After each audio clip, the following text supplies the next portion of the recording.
हे दया की मूर्ति, हे आशुतोष भगवान शिव, क्रोध ने मेरे विवेक और बुद्धि को नष्ट कर डाला था। मुझे क्षमा कर दीजिए भगवान, मुझे क्षमा कर दीजिए। क्रोधासुर, इस संसार में क्षमा से बढ़कर कोई शक्ति नहीं है। क्षमा एक ऐसी शक्ति है जो किसी भी व्यक्ति को अजेय बना देती है। परंतु तुम्हें मुझसे नहीं, देवी पार्वती से क्षमा मांगनी चाहिए। हे माते, हे जगत जननी, तुम्हारा ये पुत्र कुपुत्र एवं दुष्ट था, किंतु तुम्हारे ही पुत्र लंबोदर के दर्शन पाकर इसके भीतर विवेक और बुद्धि जाग गई है। हे माते, मुझे क्षमा करके जीवन जीने का अवसर दे। माता, क्रोधासुर का क्रोध अब शांत हो गया है। क्रोध के स्थान पर अब उसके भीतर बोध जागा है। अब इसे क्रोधासुर नहीं, बोधासुर कहना ही उचित होगा। अब इसे क्षमा कर देना ही उचित है।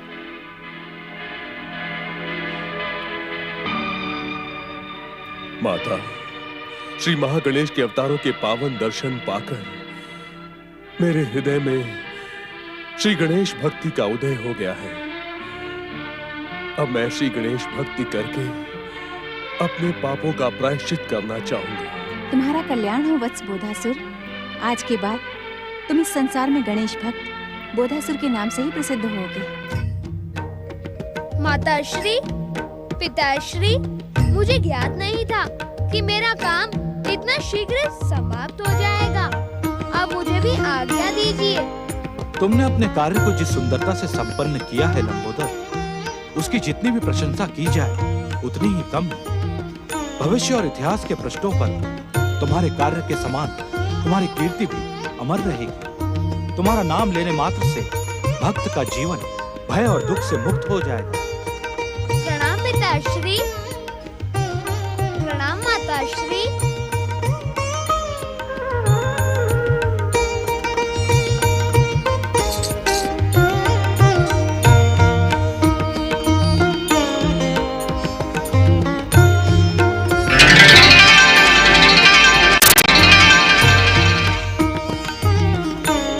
देवराज इंद्र, देवगणों, स्वर्ग आपकी प्रतीक्षा कर रहा है। भोलेनाथ, ये सब आपकी कृपा और श्री मां गणेश के आशीर्वाद का सुफल है। त्रिदेव ब्रह्मा विष्णु महेश, माता पार्वती और श्री मां गणेश की। बोधासुर, तुम्हारे ही कारण सह्याद्री के लेखन पर्वत पर माता पार्वती की तपस्या से गिरिजात्मज गणपति तीर्थ प्रकट हुआ है। वहीं जाकर प्रायश्चित करो। प्रायश्चित के साथ ही साथ वहाँ आने वाले तीर्थ यात्रियों की सेवा सहायता करके अपने पापों का प्रायश्चित करो और श्री गणेश की भक्ति का प्रचार प्रसार करो। जो हो गया। तुम्हारे मनोरथ सफल हो। तुम एक सफल और सिद्ध गणेश भक्त बनो। सांब सदाशिव और श्री गणेश से भक्ति का आशीर्वाद पाकर बोधासुर लेखन पर्वत स्थित गिरिजात्मज श्री गणेश तीर्थ पहुंच गया। सतयुग से लेकर आज कलयुग तक अष्ट विनायक मंदिरों में से एक ये गिरिजात्मज तीर्थ श्री गणेश भक्ति की पावन ज्योति जगा रहा है। जो भी भक्ति, श्रद्धा और आस्था के साथ श्री गिरिजात्मज गणेश के दर्शन करता है, उसे केवल सुख करता, दुख हरता श्री गणेश की ही नहीं, त्रिदेवों और माता पार्वती की भी कृपा प्राप्त होती है। आदिपूज्यं गणाध्यक्षमुमापुत्रं विनायकं मंगलं परमं रूपं गंगं गणेशं नमाम्यहम्। परम पावन अष्ट विनायक तीर्थों की पावन परंपरा में अत्यंत प्रसिद्ध और महत्वपूर्ण तीर्थ क्षेत्र मयूरेश्वर अथवा लोक भाषा में मोरगांव, ये गणेश धाम क्षेत्र भूस्वानंद भुवन के नाम से भी लोकप्रिय है। अर्थात यहाँ की भूमि का अंतर्भाग मोर के आकार में था। प्राचीन काल में यह स्थान पक्षीराज मोरों का क्रीड़ा स्थल था, इसीलिए ये मोरगांव मंदिर मयूरेश्वर के नाम से प्रसिद्ध हुआ। पौराणिक मान्यताओं और भक्तों की आस्था के अनुसार ये तीर्थ अत्यंत जागृत है। यहाँ पर भक्ति भावना को समर्पित सभी की सभी मनोकामनाएं पूरी होती हैं। श्री गणेश पुराण के अनुसार ये तीर्थ 5 महादेवताओं की तपस्या तथा आराधना से प्रकट हुआ था, जिनमें प्रथम थे सृष्टि के रचनाकार परमपिता ब्रह्मा जी। ब्रह्मा, परमपिता ब्रह्मा, मेरी इच्छा, मेरी रचना शक्ति से ये विभिन्न रंगों वाली सृष्टि आकार पाती है।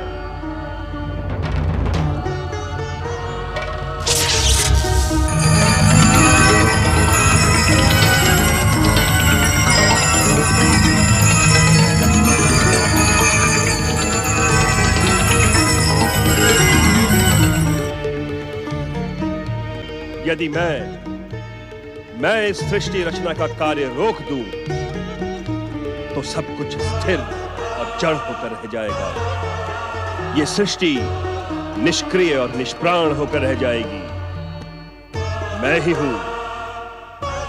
हूं इस सृष्टि का आधार और कारक ब्रह्मा। मैं हूं त्रिदेवों में प्रथम और शुभ शक्तियों में सर्वश्रेष्ठ ब्रह्मदेव। मेरी महानता सर्वोपरि है। इस संसार में कोई भी शक्ति मेरी श्रेष्ठता से बराबरी नहीं कर सकती।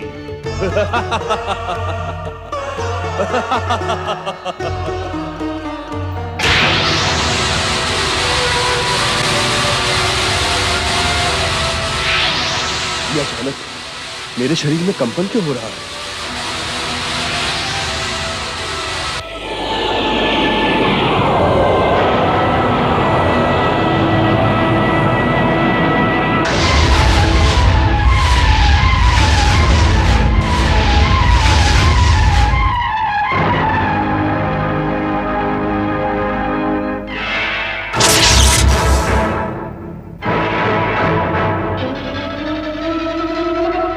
महागणेशाय नमः। कौन हो तुम? ओम महागणेशाय नमः। अपना परिचय दो। तुम तो मेरी इच्छा से प्रकट नहीं हुई हो। ओम महागणेशाय नमः। मुझ सृष्टि के रचनाकार ब्रह्मदेव की इच्छा के बिना आकार पाने वाली देवी कौन हो तुम? शीघ्र बताओ, कौन हो तुम? सृष्टि के रचनाकार ब्रह्मदेव। मैं आपकी सृष्टि रचना और कल्पना शक्ति के अभिमान को खंडित करने के लिए संसार के सर्वोच्च शक्ति श्री महागणेश की इच्छा से प्रकट हुई हूँ। मैं आपके साथ साथ संसार के समस्त प्राणियों को श्री महागणेश की महानता और सर्वश्रेष्ठता का संदेश सुनाने आई हूँ। परंतु तुम हो कौन? अभी भी नहीं पहचान पाए मुझे? मेरे ये 4 मुख और 4 भुजाएं मेरा सरल और साधारण परिचय था। मैं विश्व को वरदान देने वाली परम देव श्री महागणेश की सेविका चतुर्थी हूँ। चतुर्थी? हाँ ब्रह्मदेव, वो चतुर्थी जो समस्त तिथियों में सर्वमंगलकारिणी है। आप तो ये रहस्य जानते ही हैं कि जो व्यक्ति चतुर्थी तिथि को श्री महागणेश अथवा उनके अवतारों की पूजा, भक्ति और आराधना करता है, श्री महागणेश की कृपा से उसकी हर मनोकामना पूर्ण हो जाती है। चतुर्थी तिथि की ऐसी कौन सी विशेषता है जो श्री महागणेश की प्रिय बन गई? ब्रह्मदेव, जिस प्रकार ज्योतिष शास्त्र में दिनों के अनुसार ग्रहों का विशेष प्रभाव होता है, उसी प्रकार प्रतिपदा आदि 15 तिथियों का भी किसी न किसी दैवी शक्ति के साथ विशेष संबंध है। चतुर्थी के अधिष्ठाता और आराध्य सभी विघ्नों का अंत करने वाले श्री महागणेश हैं। परंतु इस पर भी तुम्हारी विशेषता प्रकट नहीं होती है चतुर्थी। ब्रह्मदेव, चतुर्थी तिथि को सूर्य और चंद्र का अंतर कुछ ऐसी कक्षा में स्थित हो जाता है जिससे मानव स्वभाव में उत्तेजना और अभिमान की दुर्भावना उत्पन्न हो जाती है। इसी दुर्भावना से प्रेरित होकर मानव कुछ ऐसे कार्य कर बैठता है जो आगे चलकर उसके जीवन, कल्पना और उद्देश्य में बाधा बन जाते हैं। अर्थात ग्रहों की स्थिति के कारण जीव का मन उत्तेजित हो जाता है। इसी उत्तेजना की रोकथाम के लिए चतुर्थी के दिन श्री गणेश की उपासना करनी चाहिए, जिससे मन और आत्मा सुख करता श्री गणेश की कृपा पाकर शांत और संतुलित रहे। तुम्हारी विशेषता और उपयोगिता हमने सुन ली है। अब कुछ और कहना चाहती हो? हाँ ब्रह्मदेव, मैं आपसे केवल इतना कहना चाहती हूँ कि आप इस सृष्टि की रचना का हर महान कार्य मेरी तिथि का आश्रय लेकर प्रारंभ करें, जिससे आप परमदेव श्री महागणेश की इच्छा के अनुकूल रचना कार्य करते रहें।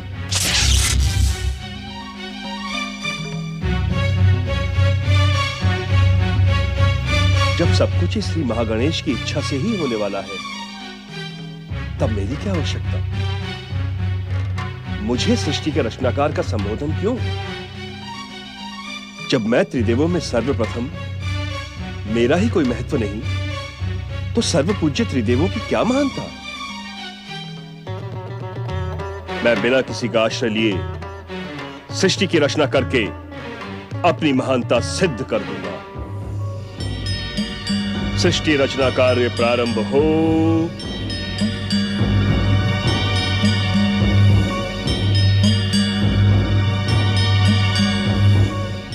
हे जगत पालक श्री हरि विष्णु, क्या आप ये नई लीला देख रहे हैं? यदि सृष्टि की रचना ही नहीं होगी, तो आप पालन किसका करेंगे?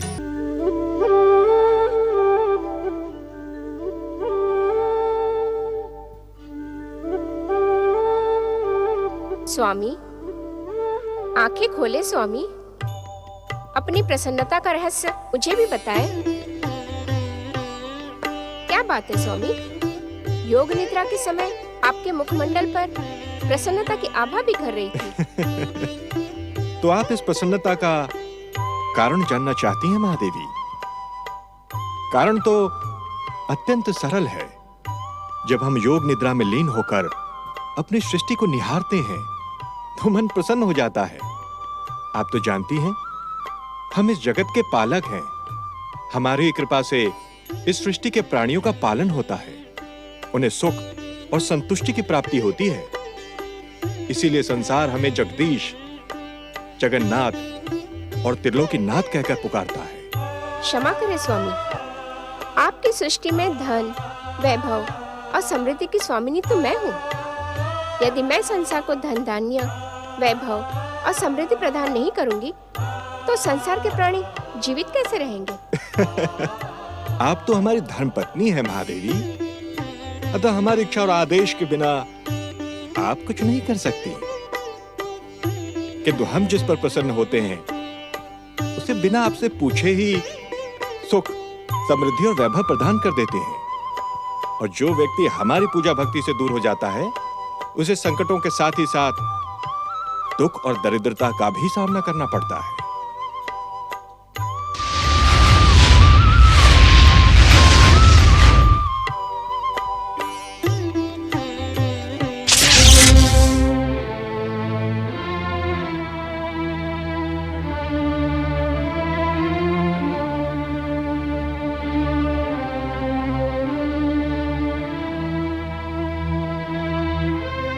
प्रणाम सृष्टि पालक भगवान लक्ष्मी नारायण।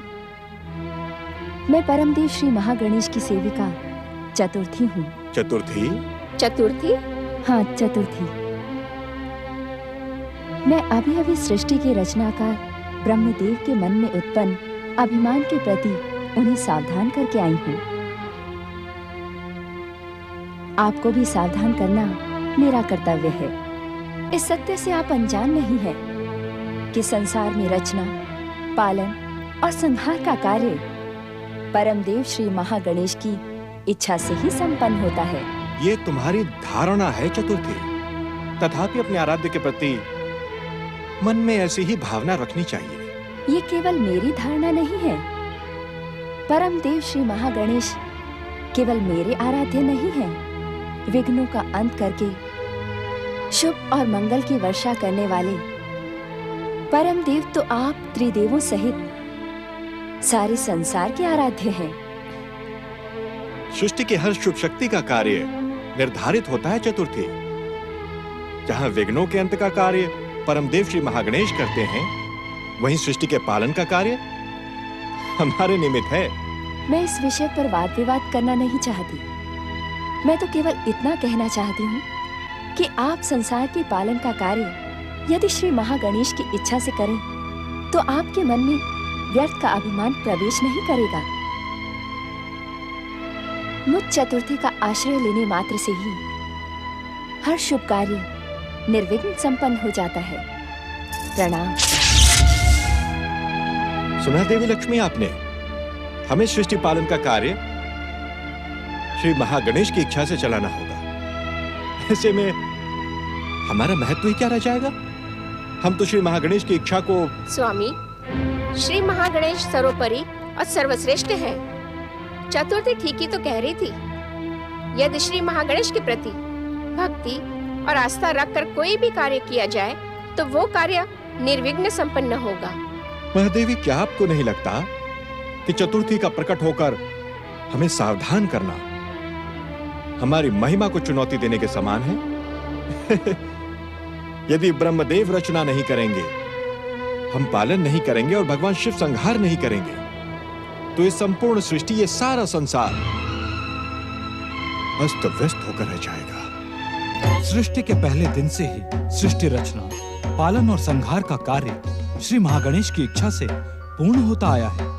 हमें श्री महागणेश की श्रेष्ठ सत्ता का ज्ञान भलीभांति है देवी चतुर्थी। हम अपना हर कार्य श्री महागणेश की इच्छा का संकेत पाकर ही करते हैं। आप धन्य हैं महादेव। विचारों की इसी महानता के कारण आप देवों के देव महादेव, विश्वनाथ और आशुतोष के नाम से प्रसिद्ध हैं। आपकी जय हो।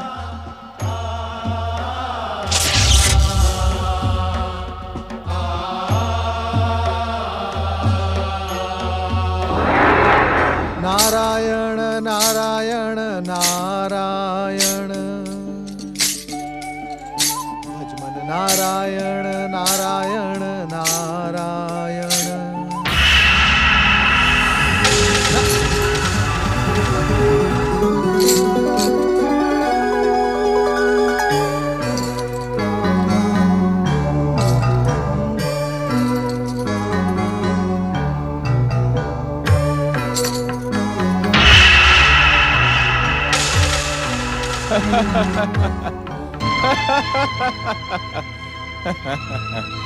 देखा देवर्षि, देखा आपने हमारी प्रचंड ताप शक्ति का प्रभाव।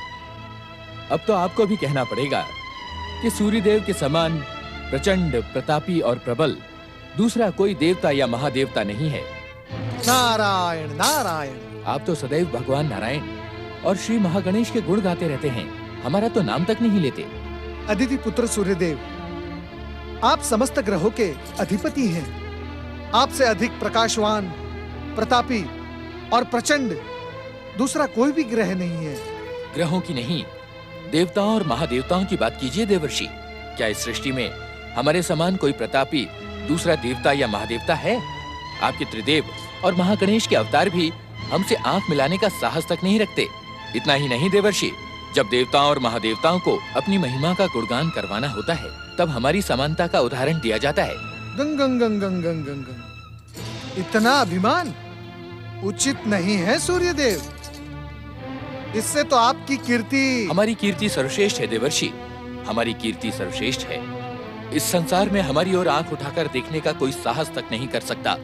इस संसार के प्राणी हमारे ही कारण भोजन प्राप्त करते हैं और जीवित रहते हैं। यदि हम न हो देवर्षि तो चारों ओर केवल अंधकार का काला साम्राज्य छा जाएगा। आप मौन क्यों हैं देवर्षि? आप मौन क्यों हैं?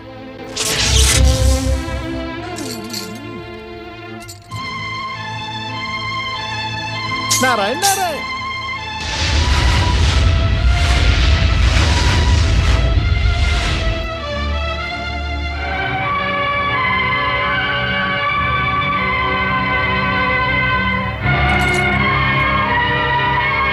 मिथ्या अभिमान का का परिणाम कभी शुभ नहीं होता सूर्यदेव। आपको ये प्रतापी शक्ति परमदेव श्री महागणेश की कृपा से ही प्राप्त हुई है, क्योंकि सृष्टि के आदिदेव परमदेव श्री महागणेश हैं। हमारी प्रचंड शक्ति को चुनौती देने वाली कौन हो तुम? हम एक ही क्षण में अपने क्रोध की ज्वाला से तुम्हें भस्म कर सकते हैं। अभिमान ने आपकी बुद्धि और विवेक को नष्ट कर दिया है सूर्यदेव।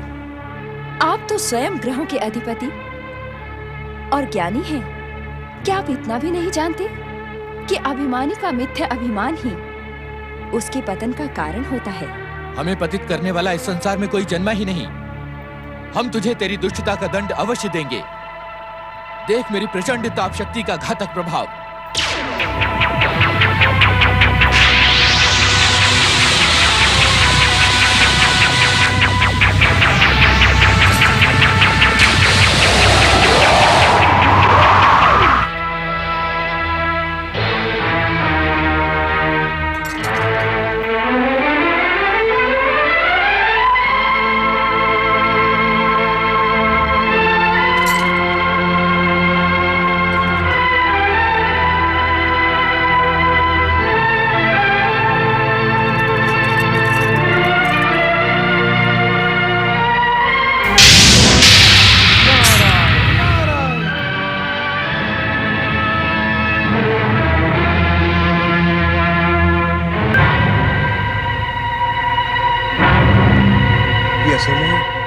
अंधकार क्यों?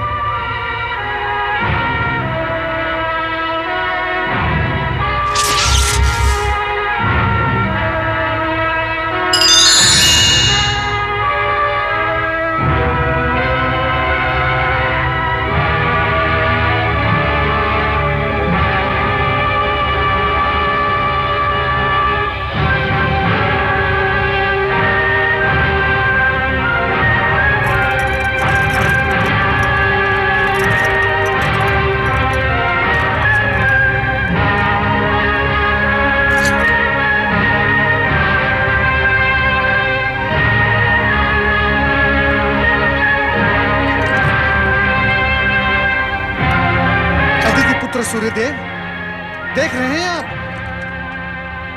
अपने मिथ्याभिमान का परिणाम देख रहे हैं आप? सूर्यदेव, आपको अपने इस मिथ्याभिमान का प्रायश्चित करना होगा। आप आए मेरे साथ।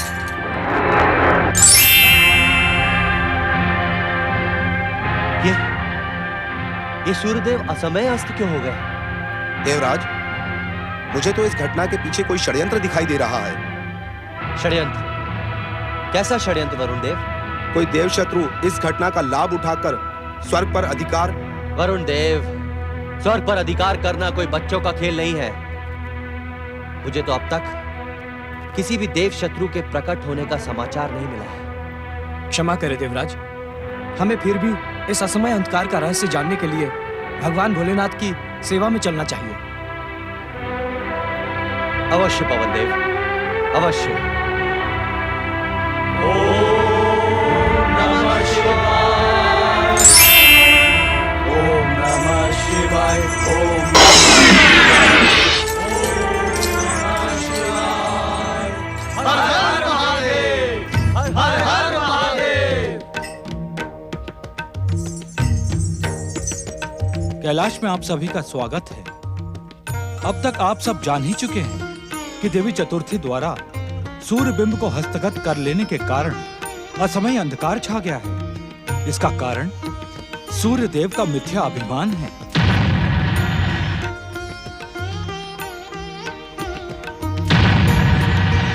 सृष्टि के रचनाकार और त्रिदेवों में प्रथम ब्रह्मदेव, सृष्टि के पालक श्री हरि विष्णु जी। ये घटना हम त्रिदेवों के लिए भी चिंतनीय है।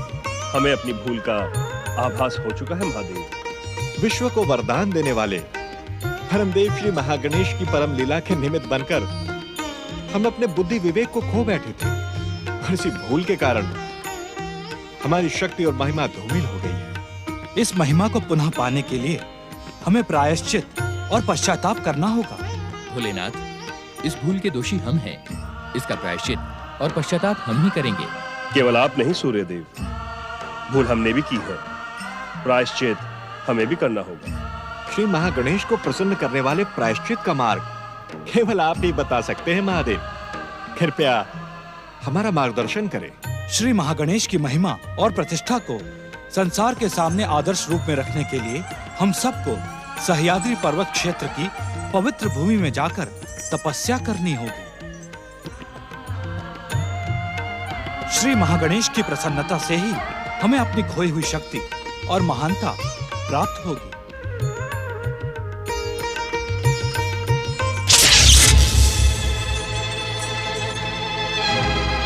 देवर्षि, अब क्या होगा? जय जय श्री महागणेश। देवराज इंद्र, होगा वही जो श्री महागणेश की इच्छा होगी, परंतु नारायण नारायण। देवर्षि, आप कुछ कहना चाहते थे? देवराज इंद्र, मैं केवल कहना नहीं, परामर्श देना चाहता हूँ। देवर्षि, आपका परामर्श ही हमारा मार्गदर्शन है। इस आपातकाल में आप ही हम देवताओं के मार्गदर्शक हैं।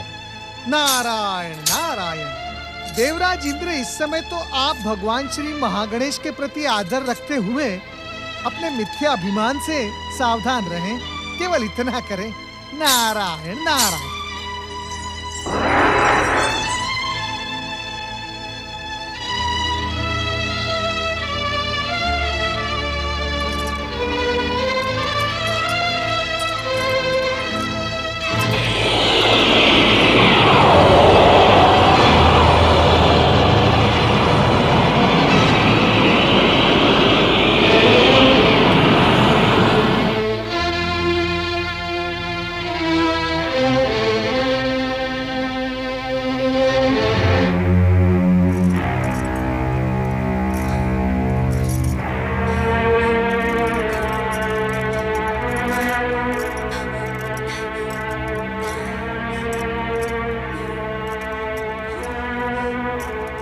परमदेव श्री महागणेश, मैंने आपकी इच्छा का आदेश पाए बिना सूर्य देव के मिथ्या स्वाभिमान को खंडित करने के लिए आपके द्वारा दी गई शक्ति का दुरुपयोग किया है। आज मेरे ही कारण आपके इस संसार में असमय अंधकार छा गया था। क्या मेरी इस भूल के कारण ही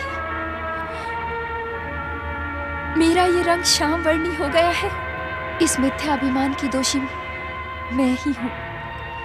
इस अपराध और दोष को समाप्त करने के लिए मुझे प्रायश्चित करना होगा।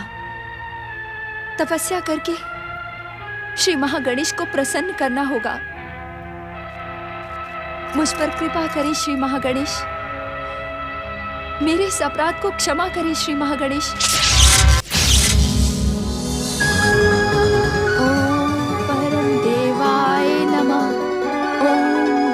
वरदाय नमः।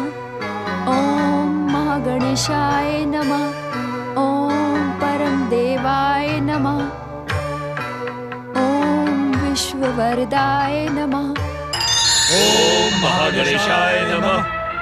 परमदेव श्री महागणेश, अपने मिथ्या अभिमान का प्रायश्चित करने और आपको प्रसन्न करने के लिए हम सभी आपकी इच्छा के अनुसार सह्याद्री पर्वत के इस मयूर क्षेत्र में तपस्या करने आए हैं। हमारी भूल को क्षमा करते हुए कृपा कीजिए और हम सभी को पुनः शक्ति संपन्न कर दीजिए। ओम महागणेशाय नमः। ओम विश्ववरदाय नमः। ओम महागणेशाय नमः। ओम विश्ववरदाय नमः।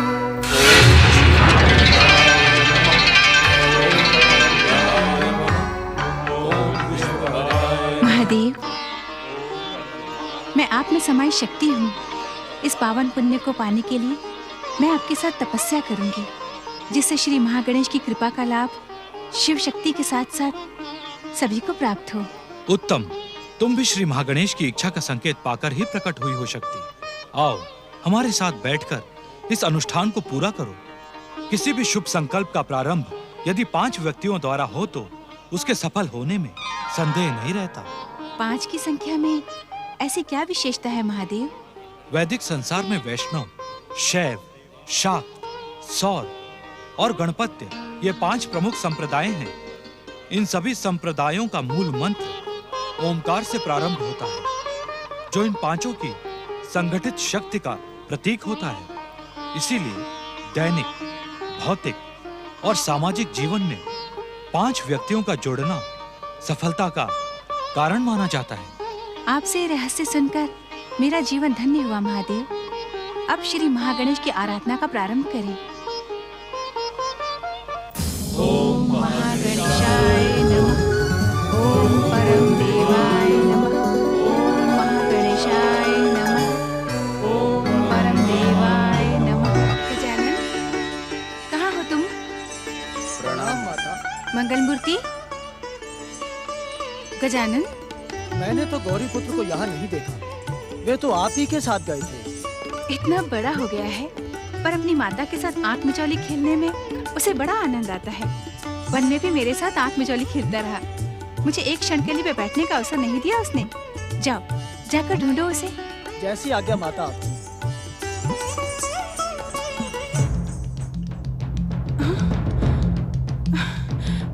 महादेव कहाँ गए? मैं तुमसे कुछ पूछ रही हूँ भृंगी।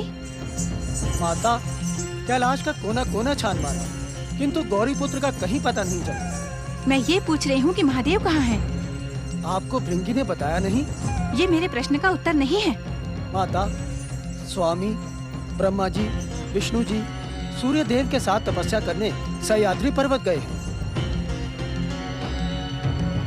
सह्याद्री पर्वत, जहाँ मैंने तपस्या की थी, परंतु अचानक तपस्या का क्या कारण? कारण तो मैं भी नहीं जानता, परंतु इतना जानता हूँ कि कुछ समय पहले सूर्य देव की भूल के कारण सृष्टि में अंधकार छा गया था। अंधकार? मुझे तो किसी अंधकार का ज्ञान ही नहीं। गणेश मुझे इतना छका देता है कि मुझे किसी घटना का ध्यान ही नहीं रहता। अब मैं क्या करूं?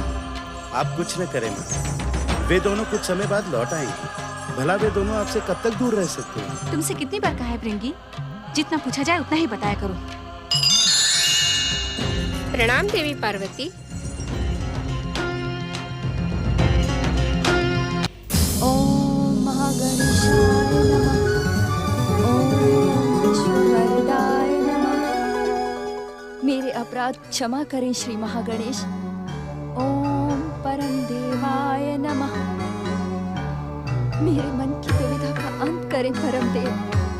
ओम विश्ववरदाय नमः। मुझे शांति प्रदान करें विश्व को वरदान देने वाले श्री महागणेश। ओम विश्ववरदाय नमः। देवी चतुर्थी,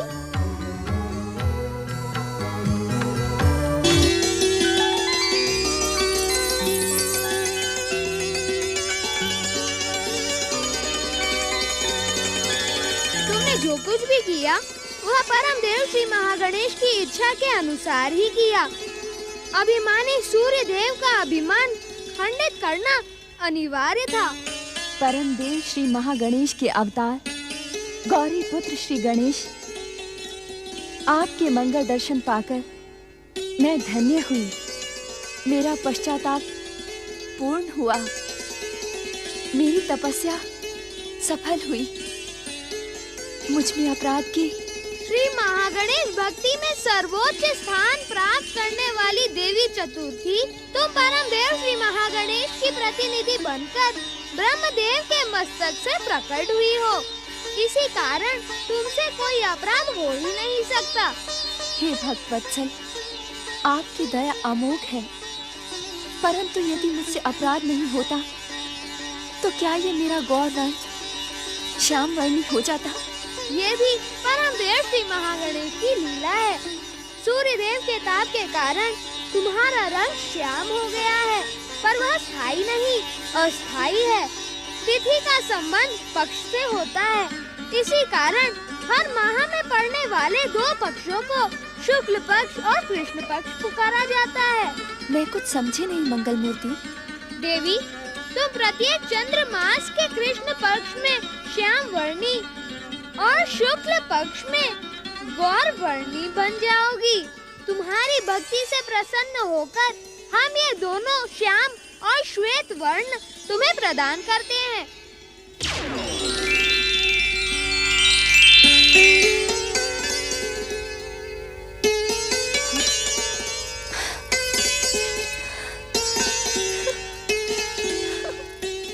शुक्ल पक्ष में तुम विनायक और कृष्ण पक्ष में तुम संकष्ट चतुर्थी के नाम से प्रसिद्ध होगी। जो भक्त विनायक अथवा संकष्ट चतुर्थी को परम देव श्री महागणेश की आराधना करेगा वह मनवांछित फल प्राप्त करेगा। धन्य धन्य श्री गणेश। शुक्ल पक्ष की चतुर्थी मनोकामना पूरी करने वाली तथा कृष्ण पक्ष की चतुर्थी संकटों का अंत करने वाली होगी। कृष्ण पक्ष में मंगलवार के दिन पड़ने वाली चतुर्थी को अंगारिका चतुर्थी कहा जाएगा। उस दिन श्री महागणेश पूजा का विशेष महत्व निर्धारित है। सच तो ये है चतुर्थी कि तुम्हारे ही कारण अनेक गणेश भक्तों के कष्ट और दुखों का अंत होगा। मैं तो केवल निमित्त हूँ, करता तो आप है मंगल मूर्ति। नाम लेने मात्र से प्रसन्न हो जाने वाले भगवान, यदि आप वास्तव में मुझसे प्रसन्न हैं, तो मेरी एक और मनोकामना पूर्ण करेंगे। हम तुम पर केवल प्रसन्न नहीं देवी, अति प्रसन्न हैं। अपना इच्छित वरदान मांगो। प्रभु, मुझे अपने चरणों की अटल भक्ति प्रदान करें। आपके चरणों में मेरा निवास हो। बड़ी से बड़ी विघ्न बाधा आने पर भी आपसे मेरा वियोग न हो। तथास्तु। तुमने अपना इच्छित वरदान मांगकर हमें और अधिक प्रसन्न किया है। तुम्हारा कल्याण हो देवी चतुर्थी। जय श्री गणेश, जय जय श्री महागणेश। दुख हरता ये है सुखदाता। श्री गणेश, श्री गणेश, श्री गणेश।